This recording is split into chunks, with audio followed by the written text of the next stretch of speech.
General Hospital. Cyrus Renault's terrifying truth revealed. GH's most dangerous villain caught in a police trap. When Cyrus Renault arrived at General Hospital, the darkness of the city seemed to thicken instantly. On the outside he acted calm, innocent, even prayerful, but deep inside he was a ruthless, cold-blooded crime lord. His ultimate plan was to bring the entire city of General Hospital under his control. People's lives, the hospital, the police department, everything. His first major target became General Hospital. Cyrus began blackmailing board members and exploiting their personal weaknesses to gain power inside the hospital. One night, the hospital's power suddenly went out, and 2 ICU patients died. An incident that was actually Cyrus's calculated attempt to create fear, a warning that he could destroy the heart of the city whenever he wanted. Next came the expansion of Cyrus's drug empire. He introduced a new and dangerously addictive drug called White Lantern. 1 dose was enough to hook anyone. Slowly, the youth of General Hospital began to fall into darkness.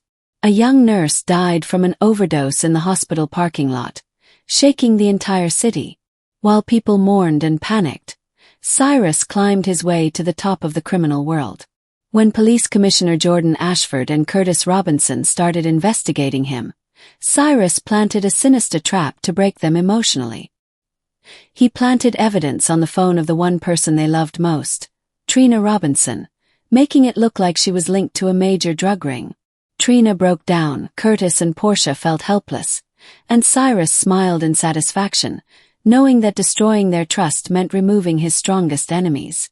Meanwhile, Cyrus began a psychological war against his own sister, Laura Collins. Laura discovered that Cyrus was her half-brother, but even this blood connection could not soften him. Digging into Laura's past, he started threatening her.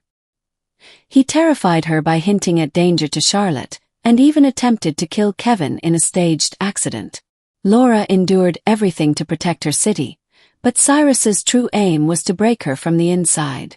Then Cyrus moved toward his most dangerous plan, turning Jason Morgan and Sonny Corinthos into enemies. He staged an explosion at Sonny's warehouse while pretending to be Jason's men. Then he used Sonny's name to order the murder of one of Jason's closest allies.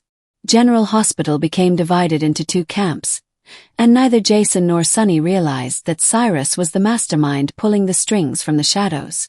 Among Cyrus's many monstrous acts, one of the worst was his assault on Sasha Gilmore. When Sasha tried to expose him, one of Cyrus's men entered the hospital and injected her with drugs, pushing her to the brink of death. The entire city was horrified, and everyone finally understood the true evil inside Cyrus Renault. Finally came Cyrus's most terrifying plan, blowing up General Hospital. He planted a bomb beneath the ICU, intending to destroy the entire emergency wing. His goal was to cripple General Hospital's medical system so badly that to survive, everyone would be forced to bow to him. At the last moment, Jason and Curtis found and defused the bomb, but Cyrus escaped. Before disappearing, he left behind a chilling message. General Hospital is still mine. I will return. And next time, no one will stop me. General Hospital suddenly felt a shift in the air. Whispers spread everywhere. Cyrus Renault has been arrested by the police.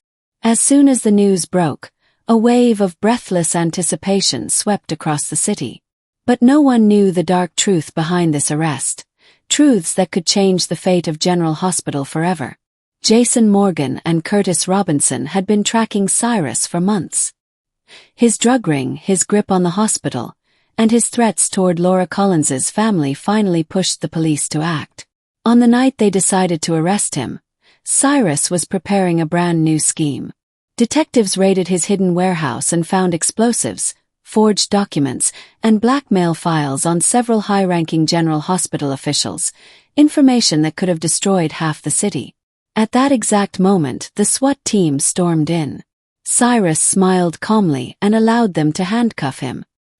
He simply whispered, "You think this is the end?" Once inside the prison, things became even stranger. Cyrus didn't break. If anything, he looked like a man who had already planned everything. Laura Collins personally came to the police station and confronted him.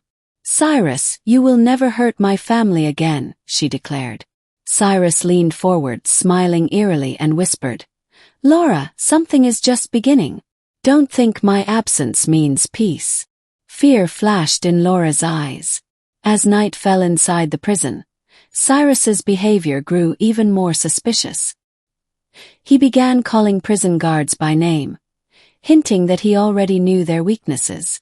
Soon, one guard mysteriously changed shifts just to get closer to Cyrus, raising major concern among the authorities. Was Cyrus trying to run a new operation from inside the prison? Meanwhile, Jason and Anna Devane realized something terrifying. Cyrus's arrest might actually be his greatest weapon. With everyone focused on him behind bars, someone outside was continuing his work. Sasha, Trina, Jordan, everyone felt the old fear returning. Even with minimal privileges, Cyrus kept smiling, as if he knew he was winning. The biggest twist came when Laura discovered that Cyrus had sent someone a mysterious video before he went to prison. The video showed blueprints of a major general hospital building. Did this mean he planned another attack?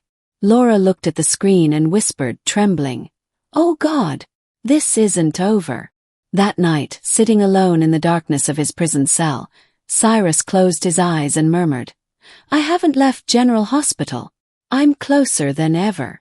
Thanks for watching this video. Please subscribe to our General Hospital Update news channel and stay with us.